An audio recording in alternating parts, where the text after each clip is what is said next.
أعوذ بالله من الشيطان الرجيم. بسم الله الرحمن الرحيم. إنما مثل الحياة الدنيا كماء أنزلناه من السماء فاختلط به نبات الأرض مما يأكل الناس والأنعام حتى إذا أخذت الأرض زخرفها وزينت وظن أهلها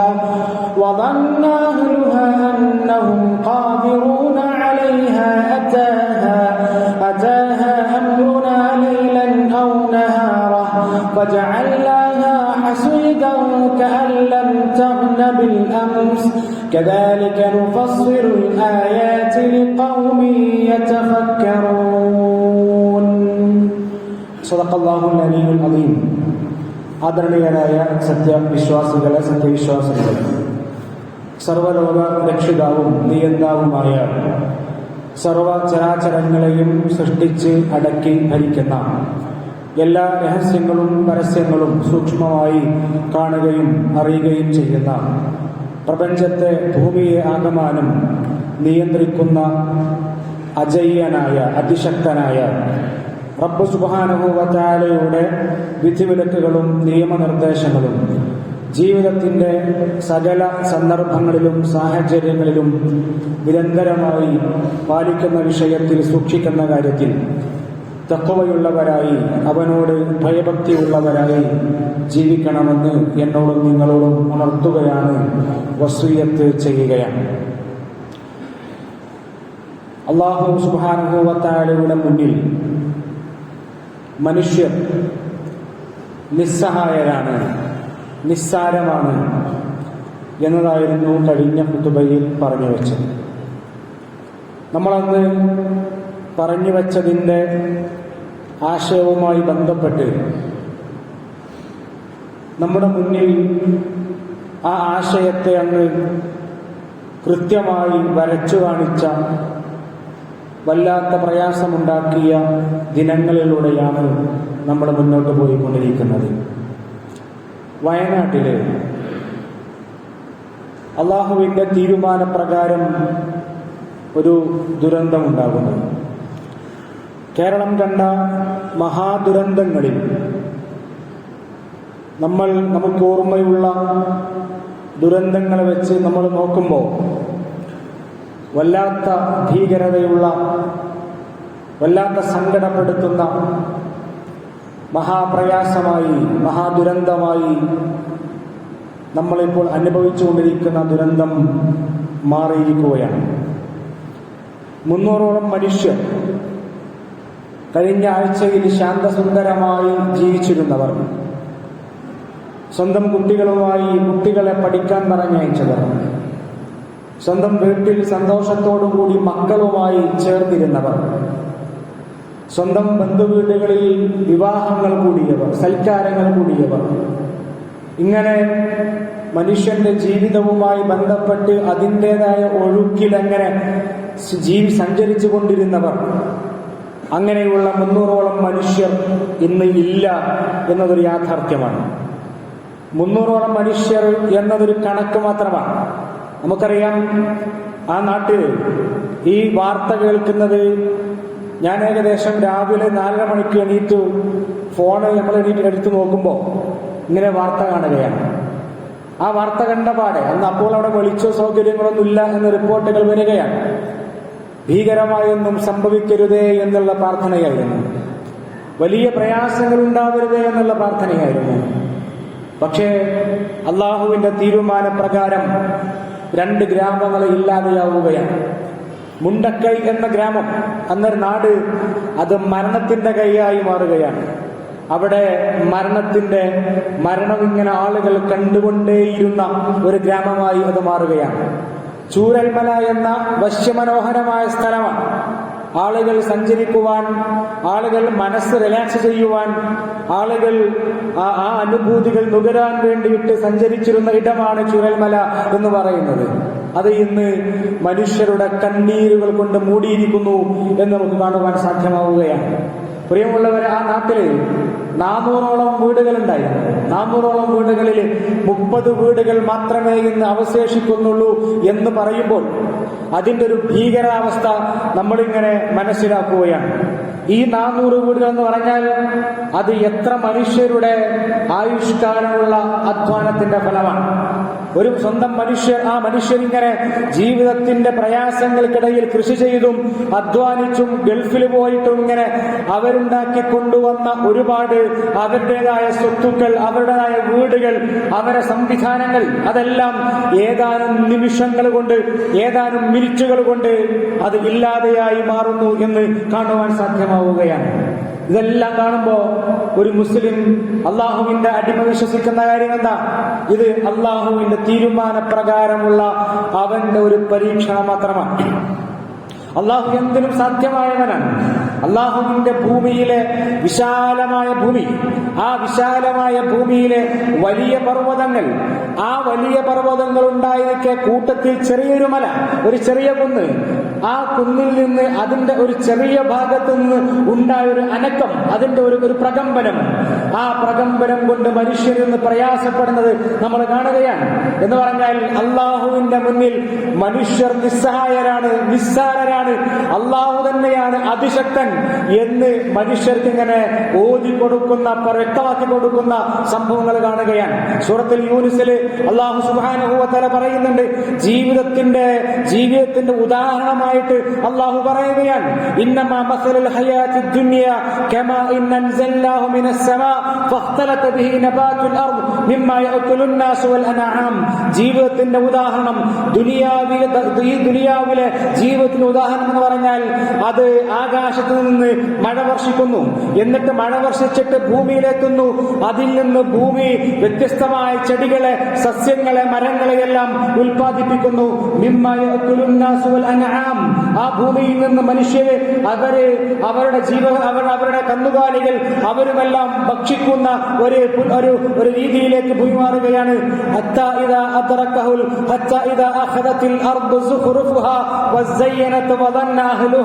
എന്നിട്ട് ഭൂമി മനോഹരമായി മാറുകയാണ്. നമ്മൾ വയനാട് പോകുമ്പോൾ കാണാറുണ്ട്, മനോഹരമായ ഭൂമിയാണ്. ആകാശത്ത് നിന്ന് മഴ വർഷിച്ചിട്ട് അതിൽ നിന്ന് കൃഷി ഉണ്ടാക്കി മനോഹരമായ തേയിലത്തോട്ടങ്ങൾ, കാപ്പിത്തോട്ടങ്ങൾ, ഇങ്ങനെ മനുഷ്യർക്ക് സ്വസ്ഥമായിക്കൊണ്ട് ഇരിക്കുവാൻ സാധ്യമാകുന്ന വിധം ഭൂമിയെ അല്ലാഹു സുബ്ഹാനഹു വ തആല വസയ്യനത്, അതിനെ അലങ്കൃതമാക്കി മാറ്റി എന്ന് അല്ലാഹു പറയാൻ. എന്നിട്ട് വീണ്ടും അല്ലാഹു പറയുന്നു, വദന്ന അഹ്ലുഹാ അന്നഹും ഖാദിറൂന അലൈഹാ. അങ്ങനെ അതിന്റെ ആളുകൾ, അതിന്റെ ഉടമക്കാർ, ആ ദേശത്തിലുള്ള ആളുകൾ, ആ ഭൂമിയിൽ താമസിക്കുന്ന ആളുകൾ, അവർ വിചാരിക്കും, ഇത് എന്റെ ഭൂമിയാണ്, എന്റെ അതിരാണ്, എന്റെ കൃഷിഭൂമിയാണ്, എന്റെ സമ്പത്താണ്, ഇത് എന്റെ കഴിവുകൊണ്ട് നേടിയതാണ് എന്ന് മനുഷ്യർ സ്വാഭാവികമായും വിചാരിക്കുന്ന സമയത്ത് അള്ളാഹു പറയുകയാണ്, പകലോ രാത്രിയോ അള്ളാഹുവിന്റെ ശിക്ഷ, അള്ളാഹുവിന്റെ നടപടിക്രമം കടന്നു വരികയാണ്. ശിക്ഷ എന്നല്ല പറയാ, മറിച്ച് അള്ളാഹുവിന്റെ നടപടിക്രമമാണ്, അള്ളാഹുവിന്റെ തീരുമാനമാണ്. ആ തീരുമാനത്തെ അള്ളാഹു നടപ്പിലാക്കുന്നു. ഇന്നലെ ഇവിടെ അങ്ങനെ ഒന്നുണ്ട് എന്ന് തിരിച്ചറിയുവാൻ സാധ്യമല്ലാത്ത വിധം അള്ളാഹു സുബ്ഹാനഹു വ തആല അതിനെ മാറ്റിമറിച്ച് കളയുകയാണ്. നമ്മൾ ആ ദുരന്ത ഭൂമി കാണുമ്പോ ഇതേ വർത്തമാനങ്ങൾ, അള്ളാഹു പറയുന്ന അതേ വർത്തമാനം, ഇന്നലെ ഉണ്ടാവാത്തതുപോലെ കഴിഞ്ഞ 2 വർഷങ്ങൾക്ക് മുമ്പ് ഇടുക്കിയിൽ നടന്ന ദുരന്തമുണ്ടായിരുന്നു. ആ ദുരന്തമുണ്ടായപ്പോഴും മനോഹരമായ കാടും മനോഹരമായ മരങ്ങളും അതിനിടയിൽ ഉണ്ടാക്കിയ നല്ല നല്ല വീടുകൾ, ഇന്ന് അതിന്റെ ഫോട്ടോകൾ, വീഡിയോകൾ നമ്മൾ കാണുന്നുണ്ട്. വിശാലമായി പരന്നു കിടക്കുന്ന ഒരു പുഴ പോലെ അത് മാറിയിരിക്കുകയാണ്. കവളപ്പാറ നമ്മൾ കണ്ടതാണ്. ഇന്ന് നിങ്ങൾ കവളപ്പാറ പോയി നോക്കുകയാണെങ്കിൽ ധാരാളം അതിങ്ങനെ ചെരിഞ്ഞ് താഴേക്ക് പോയി ഉയർന്നു വരുന്ന മനോഹരമായ ഒരു താഴ്വരയായിരുന്നു അത്. ഇന്നത് കേവലം കാട് മൂടി കിടക്കുകയാണ്. അവിടെ കവളപ്പാറയിൽ ജീവിച്ചിരുന്ന 50ഓളം കുടുംബങ്ങൾ, അവരുടെ വീടുകളുടെ ഒരു അടയാളം പോലും ഇന്ന് പ്രിയമുള്ളവരെ നമുക്ക് കാണുവാൻ സാധ്യമാവുകയില്ല. ഇങ്ങനെ തന്നെയാണ് കാണുകയാണ്. അതിമനോഹരമായ സ്കൂൾ നമ്മൾ കാണുകയാണ്. ആ സ്കൂളിനെ കുറിച്ച് അവിടെയുള്ള കുട്ടികൾ പാടിയ പാട്ട് നമ്മൾ ഇപ്പോൾ കേൾക്കുന്നുണ്ട്. മനോഹരമായ പാട്ടാണ്. ആ സ്കൂളിനെ കുറിച്ച് മനോഹരമായിട്ട് വർണ്ണിക്കുന്ന പാട്ടുകൾ നമ്മൾ കാണുകയുണ്ടായി. പുഞ്ചിരിവട്ടം എന്ന് പറയുന്ന സ്ഥലം അത് ഇന്ന് സങ്കടത്തിന്റെ സ്ഥലമാണ്. സങ്കടവട്ടമായി ആളുകൾ അതിന്റെ ഒരു മനോഹാരിത കൊണ്ടിട്ട പേരായിരിക്കും. പക്ഷെ ആ പേര് അവിടെയെല്ലാം വലിയ സങ്കട കാഴ്ചകൾ നമ്മൾ കാണുകയാണ്. അവിടെയുള്ള 60 വീടുകൾ പാടെ ഇല്ലാതെയായിരിക്കുന്നു. നാമാവശേഷമെന്ന് നമ്മൾ പറയാറുണ്ട്. നാമാവശേഷമാവുക, ഇവിടെ ശേഷിക്കുന്ന നാമം പോലുമില്ല എന്നൊരവസ്ഥയിലേക്ക് കാര്യങ്ങൾ മാറുകയാണ് എന്ന് കാണുവാൻ കഴിയുകയാണ്. നമ്മൾ തിരിച്ചറിയേണ്ട ഏറ്റവും പ്രധാനപ്പെട്ട കാര്യം, ഇത് അള്ളാഹുവിന്റെ തീരുമാനമാകുമ്പോ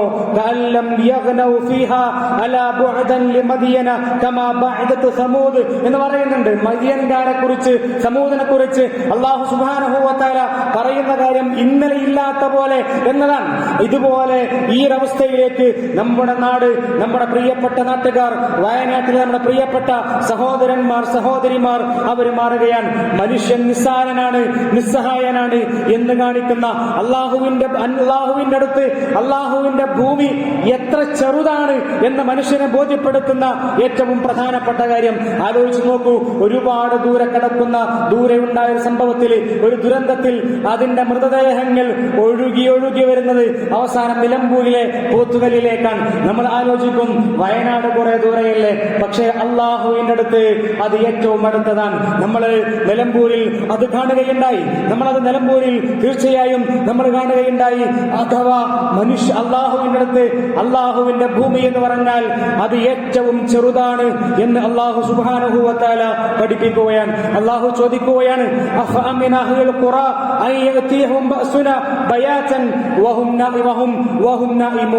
രാത്രികാലത്ത് നമ്മുടെ ശിക്ഷ, നമ്മുടെ നടപടിക്രമം അത് ഉണ്ടാകുമെന്ന് ഭയപ്പെടാതെ അവർ ഉറങ്ങുകയാണോ, ആ ഗ്രാമവാസികൾ ഉറങ്ങുകയാണോ എന്ന് ചോദിക്കുന്നുണ്ട്. അവർ നിർഭയരായിക്കൊണ്ട് ജീവിക്കുവാൻ അവർക്ക് എങ്ങനെയാണ് സാധ്യമാവുക എന്ന് അല്ലാഹു സുബ്ഹാനഹു വ തആല ചോദിക്കുന്നുണ്ട്. വീണ്ടും അല്ലാഹു ചോദിക്കുന്ന ചോദ്യം, പകലിൽ അല്ലാഹുവിന്റെ പരീക്ഷണങ്ങൾ കടന്നു വരുമ്പോ അതിനെ ഓർക്കാതെ എങ്ങനെയാണ് നിർഭയമായിക്കൊണ്ട് ആ ജനങ്ങൾക്ക് കളിച്ചുലസിച്ചുകൊണ്ട് ജീവിക്കുവാൻ സാധ്യമാകുന്നത് എന്ന് അല്ലാഹു സുബ്ഹാനഹു വ തആല ചോദിക്കുന്നുണ്ട്. അല്ലാഹുവിന്റെ ഭൂമിയാണ്, അല്ലാഹു സുബ്ഹാനഹു വ തആലയാണ് പ്രിയമുള്ളവരെ നമുക്ക് അവന്റെ ആകാശഭൂമികൾ നമുക്ക് നൽകിയത്. നിങ്ങൾക്കെല്ലാവർക്കും ആകാശത്തും ഭൂമിയിലുള്ളതെല്ലാം അതെല്ലാം ഒതുക്കി നൽകിയത്, അതെല്ലാം നിങ്ങൾക്ക് പാകമാക്കി നൽകിയത് അല്ലാഹുവാണ് എന്ന് അല്ലാഹു സുബ്ഹാനഹു വ തആല അരക്കിട്ടുറപ്പിക്കുകയാണ്. ഇങ്ങനെയുള്ള പരീക്ഷണങ്ങൾ ഉണ്ടാകുമ്പോ ഒരു മുഅ്മിനിന്റെ നിലപാട് എന്തായിരിക്കും? എന്തുകൊണ്ടാണ് അല്ലാഹു ഇങ്ങനെ പരീക്ഷിക്കുന്നത്? എന്തുകൊണ്ടാണ് അല്ലാഹു ഞങ്ങളെ ഇങ്ങനെ കഷ്ടപ്പെടുത്തുന്നത് എന്നല്ല ഒരു വിശ്വാസി ചോദിക്കാം. അല്ലദീന ഇദാ അസ്വാബത്തുഹും മുസീബ ഖാലു ഇന്നാ ലില്ലാഹി വ ഇന്നാ ഇലൈഹി റാജിഊൻ.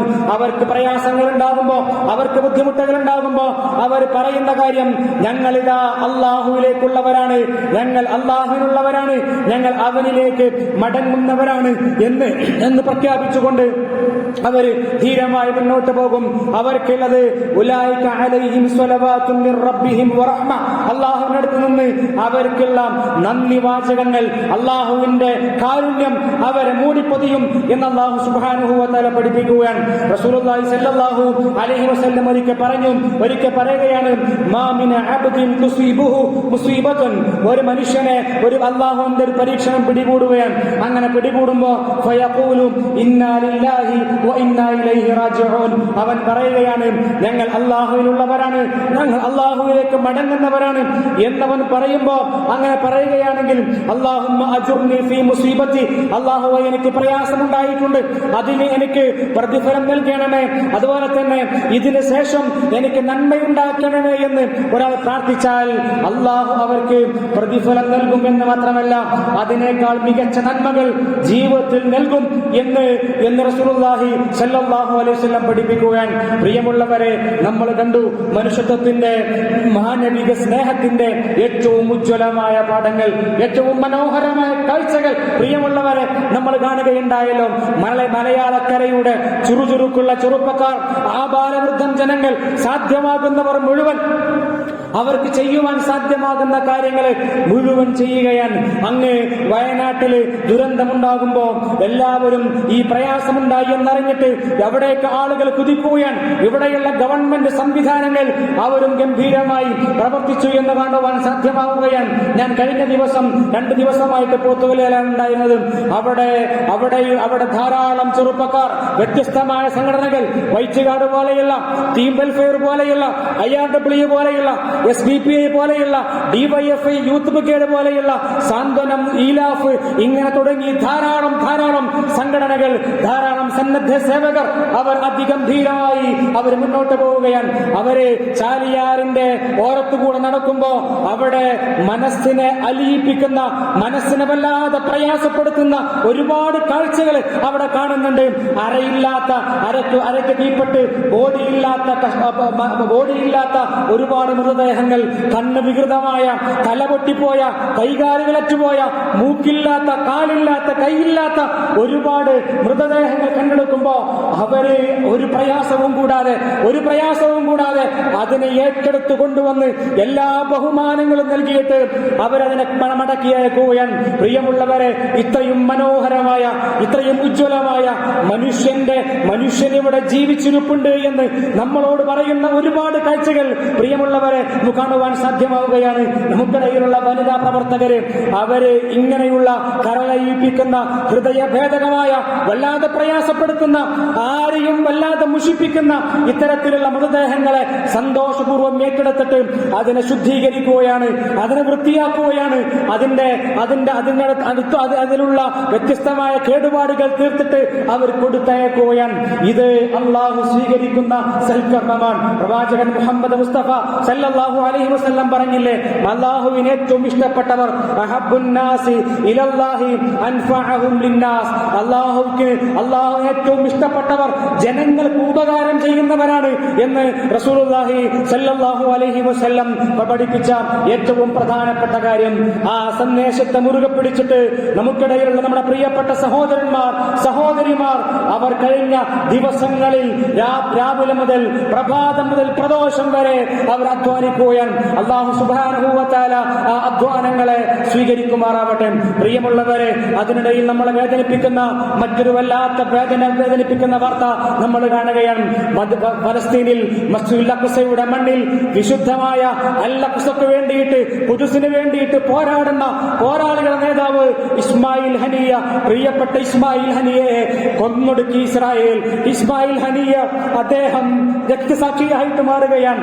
ഈ പറയുന്ന ഖുദ്സിന്റെ മണ്ണിൽ കഴിഞ്ഞ 2.5 പതിറ്റാണ്ട് കാലമായി, 3 പതിറ്റാണ്ട് കാലമായിട്ട് ഫലസ്തീനികൾക്ക് അക്ഷോഭ്യനായി, വിവേകത്തോടുകൂടി, മനോഹരമായ തന്ത്രങ്ങളോടുകൂടി ആ സമൂഹത്തെ നയിച്ച, മനോഹരമായി സംസാരിക്കുകയും സംവദിക്കുകയും ചെയ്ത ദീനി പണ്ഡിതനായ ഹാഫിളായ ഇസ്മായിൽ ഹനിയ, ഷഹീദ് ഇസ്മായിൽ ഹനിയയെ ഇസ്രായേല് സയനിസ്റ്റുകൾ അവർ കൊന്നൊടുക്കുകയാണ്. അവർ വിചാരിക്കുന്നത് ഫലസ്തീൻ വിമോചന പോരാട്ടത്തിന്റെ നേതാക്കളെ കൊന്നൊടുക്കിയാൽ ആ സമരം അങ്ങ് തീരും എന്നവർ വിചാരിക്കുകയാണ്. പക്ഷേ നാം മനസ്സിലാക്കേണ്ട ഏറ്റവും പ്രധാനപ്പെട്ട കാര്യം, ഷഹാദത്ത് എന്ന് പറഞ്ഞാൽ, രക്തസാക്ഷിയാവുക എന്ന് പറഞ്ഞാൽ, അത് ഏതൊരു പോരാളിയും വല്ലാതെ കിനാവ് കാണുന്ന, അവരുടെ ഏറ്റവും ഏറ്റവും ഉയർന്ന സ്ഥാനം, അവർ ആഗ്രഹിക്കുന്ന ഏറ്റവും ഉയർന്ന സ്ഥാനം ഷഹാദത്തിന്റെ പദവിയാണ് എന്ന് നാം തിരിച്ചറിയേണ്ടതുണ്ട്.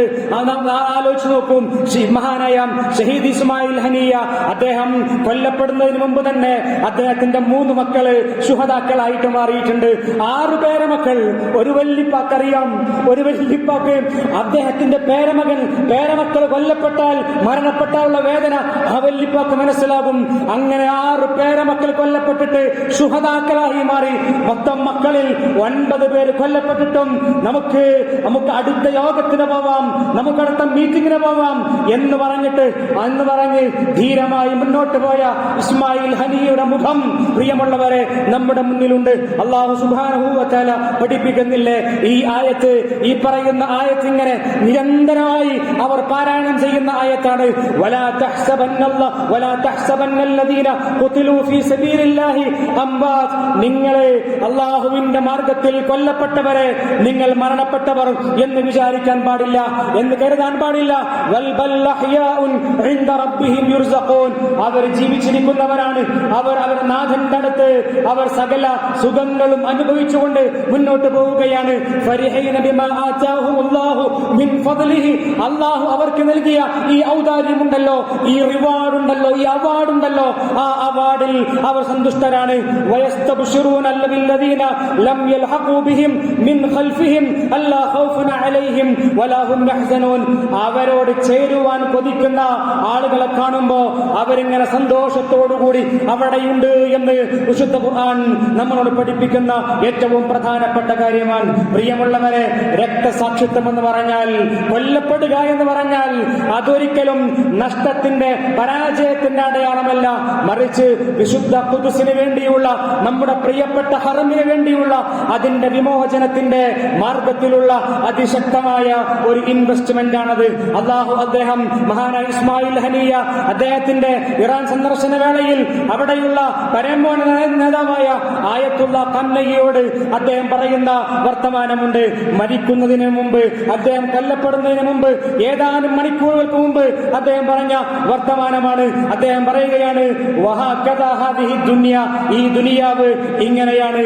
അന്നല്ലാഹ ഹുവ അമാത വ അഹ്യ, അല്ലാഹുവാണ് ജീവിപ്പിക്കുന്നവൻ, അല്ലാഹുവാണ് മരിപ്പിക്കുന്നവൻ.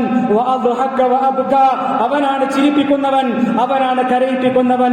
വല്ലാഹു സുബ്ഹാനഹു വ തആല യുഹ്യി വ യുമീത്, അല്ലാഹു സുബ്ഹാനഹു വ തആല ജീവിപ്പിക്കുന്നു, അവൻ മരിപ്പിക്കുന്നു. വലാകിൻ ഹാദിഹി ഉമ്മ ഖാലിദ ഇൻഷാ അല്ലാഹ്. എന്നാൽ പക്ഷേ ഈ ഉമ്മത്തുണ്ടല്ലോ, ഈ സമൂഹമുണ്ടല്ലോ, ഫലസ്തീനു വേണ്ടിയിട്ട് പോരാടിക്കുന്ന ഈ ഉമ്മത്തുണ്ടല്ലോ, ലോകത്തെമ്പാടുമുള്ള ഇസ്ലാമിക സമൂഹമുണ്ടല്ലോ, അവർ ശാശ്വതരാണ് ഇൻഷാ അല്ലാഹ്. മാത്രമല്ല മുതജദ്ദിദ, അത് നിരന്തരമായി കൊണ്ട് പരിഷ്കരിക്കപ്പെട്ടുകൊണ്ടേയിരിക്കും, നവീകരിക്കപ്പെട്ടുകൊണ്ടേയിരിക്കും. അദ്ദേഹം വീണ്ടും പറയുകയാണ്, കമാ ഖാല ശാഇർ, ഒരു കവി പറഞ്ഞതുപോലെ, ഇദാ ഗാബ സയ്യിദുൻ ഖാമ സയ്യിദുൻ, ഒരു നേതാവ് നഷ്ടപ്പെട്ടാൽ അടുത്ത നേതാവ് ഉണ്ടാവുക തന്നെ ചെയ്യും എന്ന് അദ്ദേഹം മരണപ്പെടുന്നതിന് മുമ്പ്, കൊല്ലപ്പെടുന്നതിന് മുമ്പ് ഏതാനും മണിക്കൂറുകൾക്ക് മുമ്പ് പറഞ്ഞ ഇതാ അതേ വർത്തമാനമാണ്. ഒരു നേതാവ് കൊല്ലപ്പെട്ടാൽ അടുത്ത നേതാവ് ഉയർന്നു വരിക എന്നുള്ളത് ഇസ്ലാമിന്റെ അതിമനോഹരമായ സുന്നത്താണ്. പ്രവാചകൻ മുഹമ്മദ് മുസ്തഫ സല്ലല്ലാഹു അലൈഹി വസല്ലം വഫാത്തായപ്പോ അദ്ദേഹത്തെ റസൂലിന്റെ പ്രിയപ്പെട്ട ഖലീഫമാർ, അതിനുശേഷം വലിയ ധാരാളം നേതാക്കന്മാർ, സലാഹുദ്ദീൻ അയ്യൂബിയെ പോലെയുള്ള വലിയ വലിയ യോദ്ധാക്കൾ, ഷഹീദ് ഹസൻ അൽ ബന്നയെ പോലെയുള്ള വലിയ കരുത്തുറ്റ നവോത്ഥാന പരിഷ്കർത്താക്കൾ, ഇങ്ങനെ ലോകത്ത് ഒരിക്കലും ഇസ്ലാമിക സമൂഹത്തിന് നേതാവില്ലാതെ പോയിട്ടില്ല എന്ന് കാണുവാൻ സാധിക്കും. അദ്ദേഹം ഇന്ന് രക്തസാക്ഷിയാണ്. മഹാനായ സയ്യിദ് ശുഹദാ ഹംസ റളിയല്ലാഹു അൻഹു ഉണ്ട്. ഹംസ റളിയല്ലാഹു അൻഹു, ഹംസത്ത് ഇബ്നു അബ്ദുൽ മുത്തലിബ് റളിയല്ലാഹു അൻഹു, അദ്ദേഹത്തിന്റെ കീഴിൽ വിശുദ്ധ ഖുദ്സിന്റെ വിമോചനത്തിന്റെ ആ പോരാട്ടത്തിന്റെ മാർഗത്തിൽ ശുഹദാക്കളായവരുടെ മുന്നിൽ പ്രിയമുള്ളവരെ, നമ്മുടെ പ്രിയപ്പെട്ട ഇസ്മായിൽ ഹനിയ, ഷഹീദ് ഇസ്മായിൽ ഹനിയ ഉണ്ടാകും. നമുക്കത് തീർച്ചയാണ്. അല്ലാഹു പറയുന്നുണ്ടല്ലോ, വലാ തഹ്സബന്നല്ലാഹ ഗാഫിലൻ അമ്മാ യഅമലുൽ ളാലിമൂൻ. ഒരിക്കലും നിങ്ങളെ ദാലിമുകൾ, അതിക്രമികാരികൾ ചെയ്യുന്ന കാര്യങ്ങളെ കുറിച്ച് അല്ലാഹു അശ്രദ്ധനാണ് എന്ന് നിങ്ങൾ വിചാരിക്കേണ്ടതില്ല. ഇന്നമാ യുഅഖിറുഹും ലിയൗമിൻ തശ്ഖസു ഫീഹിൽ അബ്സാർ. കണ്ണ് തള്ളുന്ന ദിവസത്തേക്ക് വേണ്ടിയിട്ട് അല്ലാഹു സുബ്ഹാനഹു വ തആല അവരെ വൈകിപ്പിക്കുകയാണ്. വലാ തഹ്സനു വലാ തഹ്നു വലാ തഹ്സനു അൻതുമുൽ അലൗന ഇൻ കുൻതും മുഅ്മിനീൻ. നിങ്ങൾ പ്രയാസപ്പെടേണ്ട, നിങ്ങൾ ബുദ്ധിമുട്ടേണ്ട കാര്യമില്ല, നിങ്ങൾ വിഷമിക്കേണ്ട കാര്യമില്ല. നിങ്ങൾ മുഅ്മിനുകളാണെങ്കിൽ നിങ്ങൾ തന്നെയാണ് ഏറ്റവും ഉയർന്നവർ എന്ന് അല്ലാഹു സുബ്ഹാനഹു വ തആല പഠിപ്പിക്കുകയാണ്. പ്രിയമുള്ളവരെ, ഇസ്മായിൽ ഹനിയയുടെ രക്തസാക്ഷിത്വം അതൊരിക്കലും വെറുതെയാവുകയില്ല. മറിച്ച് ഇനിയും മുമ്പ് ഷെയ്ഖ് അഹമ്മദ് യാസീൻ കൊല്ലപ്പെട്ടതാണ്. അതുപോലെ അബ്ദുല്ല അബ്ദുൽ അസീസ് റൻതീസിയെ ഇസ്രായേൽ സയനിസ്റ്റുകൾ വധിച്ചു കളഞ്ഞതാണ്. അതിനുശേഷവും അവിടെ ഹമാസ്, അവിടെയുള്ള പോരാട്ട വിപ്ലവ പ്രസ്ഥാനം ധീരമായി മുന്നോട്ട് പോകുന്നുണ്ട്. 2006 ഈ പറയുന്ന വിശുദ്ധ ഫലസ്തീനിന്റെ പോരാളികൾ എഴുതിയിരുന്ന മിസൈലിന്റെ ദൂരം എന്ന് പറഞ്ഞാൽ 21 കിലോമീറ്റർ ആണെങ്കിൽ ഇന്ന് 200 കിലോമീറ്റർ അപ്പുറത്തേക്ക് മിസൈലുകൾ അയച്ചുവിടുവാനുള്ള സംവിധാനം അവർ ഉണ്ടാക്കിയിട്ടുണ്ട് എന്ന് കാണുവാൻ സാധ്യമാവുകയാണ്. അതുകൊണ്ട് നേതാക്കൾ കൊല്ലപ്പെടുമ്പോ ഇല്ലാതാകുന്ന മുന്നേറ്റമല്ല പ്രിയമുള്ളവരെ, ഫലസ്തീന് വേണ്ടിയിട്ടുള്ള, അൽ-അഖ്സക്ക് വേണ്ടിയിട്ടുള്ള, നമ്മുടെ വിശുദ്ധ ഹറമിന് വേണ്ടിയിട്ടുള്ള പോരാട്ടം എന്ന് നാം തിരിച്ചറിയുക. ഇതിൽ നിന്നെല്ലാം വലിയ പാഠങ്ങൾ നമുക്കുണ്ട്. ഈ രണ്ട് സംഭവങ്ങൾ, ഒന്ന് ഈ പറയുന്ന ഉരുൾപൊട്ടലാണ്, രണ്ട് ഷഹീദ് സയ്യിദ്